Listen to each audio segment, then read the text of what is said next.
just want to kind of have a nice kind of conversation with you and kind of start things off and, ask you how you kind of got your start in, lifting. As a female, sometimes the journey into the gym is a little bit different for females and for everything. And not only for your entrance into the gym, but into athletics, throwing at KU and then, CrossFit and, everything that has kind of come from that, from the, going into Biggest Loser and everything else that has kind of come from that. So because a lot of people want to know, like, how do I get started? And, what's the first step that I take? So for you, what was the first thing that you did that got you into the gym and kind of knocked all the dominoes down and got you to where you are? Well, it's funny. I think I got, to be very fair, I mean, this is a two-part answer because my start is different than how a lot of people start. There's something I've kind of learned as I've gotten into fitness longer. I call it physical literacy. Your ability to know your body, its movement, how it feels, range of motion, your body in space. It's funny if you see little kids run for the first time, you're like, whoa, they're pretty wobbly. It's because they're learning. They're becoming more literate in their body's movement capacity. And I started young. And I think a lot of people are taking on fitness, when I say later in life, that could easily be 20s, 30s, beyond. It's not like you have to be in your 50s. Later is your 20s, I think. But I started in the basement and my parents, my dad had a whole lifting set, which by the way, he still has the old school handmade iron from 5s to 150s, 5-pound increments. Wow. And on top of it, I know it's a little bit of a chubby if you're a lifter. That's so sexy.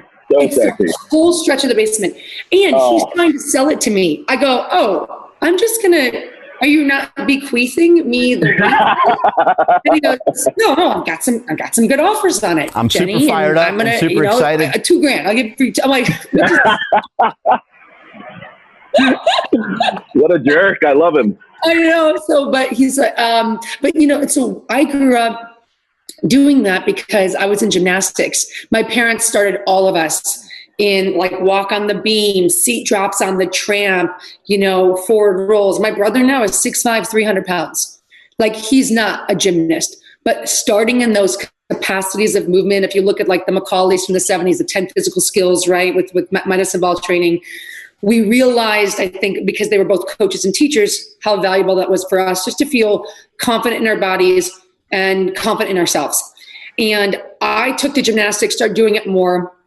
And my dad would take me down and we'd do like 5-pound like presses and, dips and flies. And so, and just worked upper body strength very, very lightly. And I think I was like, I don't know, 8 to 10. I was young, it was safe, and I would go and I'd work with my dad.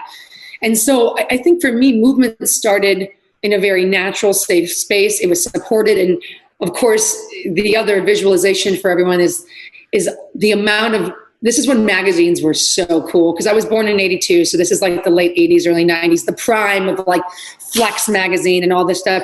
And so it was like when the magazines came with posters. Nice. Hell yeah. So it's like Linda Murray, Corey Everson, of course, Arnold, Frankel, right? But Lee Haney and these just massive muscles and both female and male. And I remember feeling just so excited to be down there and see it. And it was one of those things where very early on, strength doesn't have a gender, kindness doesn't have a color. Like my parents were like, be a good person, work hard. And that's where you start any kind of, start anything in your life. It's always those two places. So anyway, that was movement for me. And that, as you kind of listed earlier, grew into more sports, throwing at KU, all that stuff in fitness. Now, the part 2 of the story, which I know it took 5 minutes with part 1, but no, that's such a fun, cool answer. I really, really love it. Cool. Okay. So part 2 of this is I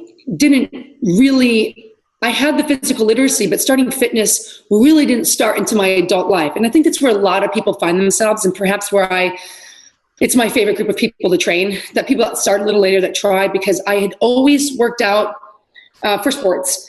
And then in college, I was just training for performance, always performance, performance, performance. I want to throw farther, so my snatch needs to be higher. That was just it. I was by far the weakest girl on the team. And I could squat 315, and that was the lowest max, you know? So there was a lot of push, and it wasn't about I'm better, I'm worse than you. It was just strength means distance. What's that saying? Like, strength is cool, but power is better than anything. It was all the conversion of that strength, and it was fun. And then I switched from college to, there's a couple years there window where I was just drinking and partying in Chicago and bartending. But after that, then there's American Gladiators. And again, though, I was training for, instead of just performance, it was for looks. And so there was always a direct result. It was never about health. It was never about feeling good. It was never about how do I connect to my body. It was the outward representation of what the workouts did. So I had to have been like 25, 27 when I first started learning programming and understanding different conditioning and different feelings around movement, because I would binge eat, crash diet. It was super unhealthy, although I looked ripped and super dope on the TV with the show. And I had to find a different way. And I think the biggest difference was when it comes to finding fitness, I had to find the right place to source it from. So if it was only about looking good, I wasn't going to last. And if it was only about performing, I also wasn't going to last. It becomes a very dangerous neighborhood here, because then the gym becomes a really mean best friend that always puts you down and always calls out when you're off. And if you can't do the set and the rep, or you're feeling off, it becomes a very kind of damaging psyche. And instead of a place that, becomes the teacher, becomes the support, becomes meditative. And I think when I just shifted to a place as a woman, I felt so much more stronger in my capability. I like being capable. That was a big thing. Even growing vegetables. We've grown vegetables for 40 years. My parents have. Carrying the buckets of water, helping people with their suitcase at the airport or the airplane, helping a friend move. I wanted to be capable. And the other thing new is when I took care of my body, I always felt good about myself. And all those dangerous thoughts about maybe I should just throw up after this meal because you're competing with other people on TV or other pictures, or all those dangerous thoughts that you're comparing to you don't have to be on TV to go through this, by the way, a best friend, a sibling, a someone. You get out of that combative space that really isn't here, even though those people don't know they're involved and you're crazy. Right. And then you start to just kind of live your life. So that to me was the difference. And when I came from there, that I want to be capable and I want to feel good, freedom, like front of the Titanic, totally free.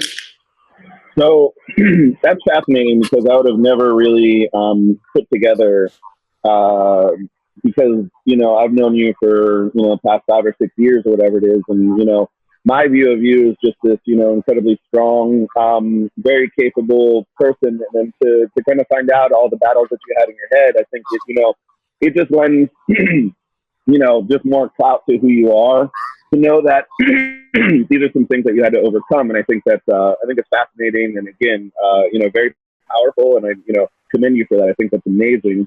Thank you. Thank you for doing that. So kind of along those go really for it. And this is something that everyone has to know. Wherever you are in your fitness journey, the inside changes a lot slower than the outside. So I can look really fit and you can be big and strong, but there's so much going on here. And there are people that I know that lose tons of weight and they still see the fat person. So I think that's the thing, is there's got to be a gentleness in the fitness community. Like this, you can look at you or look at me and like, oh my God, this must mean this. There's a lot more changing happening that's behind the scenes. And I think it's where you give everybody a little bit of grace and a little bit of empathy and compassion, because you're in the same kind of private road. So when you're talking to people who are starting their kind of fitness journey and people that you work with, what do you talk to them about how to kind of deal with what's going on? Because you've dealt with it yourself and some of the inside, the head stuff is coming. Like you said, you're going to change inside a little bit slower than the outside's going to change. How do you help prepare people for that journey, and how can you try and help them expedite their start to try and get through that stuff to kind of get to a successful point, somewhere down the line? I think it's what I really focus on with people is come from a curiosity and kindness versus this is the goal, these are the benchmarks. It's a very different flip. And yes, we need boundaries, but I think the greatest success I have with people is when they think they flubbed or they messed up. And I'm like, oh my God, this is so normal. Good job, your first fall. Whew. Got it out of the way, because that is part of it. And I think because when people starting out, especially, they don't have their own personal experience, their own personal testimony of what this is like. And I know that. And as I said that, a lot of you nodded your heads yes, because you're like, oh yeah, of course. But if you're new, you don't know. You just don't know. It's like getting on a bike for the first time without the wheels. You don't know what that's like until you do it. And for some reason, when it comes to fitness, we're not willing to let ourselves practice. We're not willing to let ourselves try. We start with, maybe you go to a painting class, maybe you're learning a foreign language. You allow yourself some room, but with fitness, for some reason, that's taken into a different place, and it's got to be perfect. Or you feel dumb, you're like, I can't go. I don't know how to use machines. I go, ask for help, be curious, and just start to learn, because people, my training partner said this yesterday. He's like, if you're trying, you're moving. And if you're moving, you're working. And that's really it. That's it. And I got chills when he said it, because I couldn't like jump rope. And I was like, ah. And he's like, Jen, if you're trying, you're moving. If you're moving, you're working. And I was like, oh my, and I'm a veteran. And I needed to hear it. And I think that's the thing. So collect your own testimony. Don't listen to what Jesse's saying or necessarily what I'm saying. Like, do you see how walks feel, see how hikes feel, see how runs feel, see how weights feel. If you're not sure, buy a private training session and learn. And then you start to become equipped, because you're educated. Just like if you're learning how to cook a recipe in the kitchen, working out is no different. But you've got to start to put yourself out there, be curious, be that person where you're willing to be the student, really. And then that's where I think you get over that hump, and then you realize, oh, this is how we're all doing it. Because I still ask questions. I don't know everything. I still ask for spots. I still have coaches. I still have training partners, because I know that's what I need. I think that's awesome, because, that's something that, Mark and I talk about a lot, coaches need coaches themselves, because, we're not necessarily, we're still in the same mindset. We have the white belt mentality, and we're going to try and make sure that, we're on top of our game. If you stop moving, you're kind of dead, right? That's called rigor mortis. Yeah.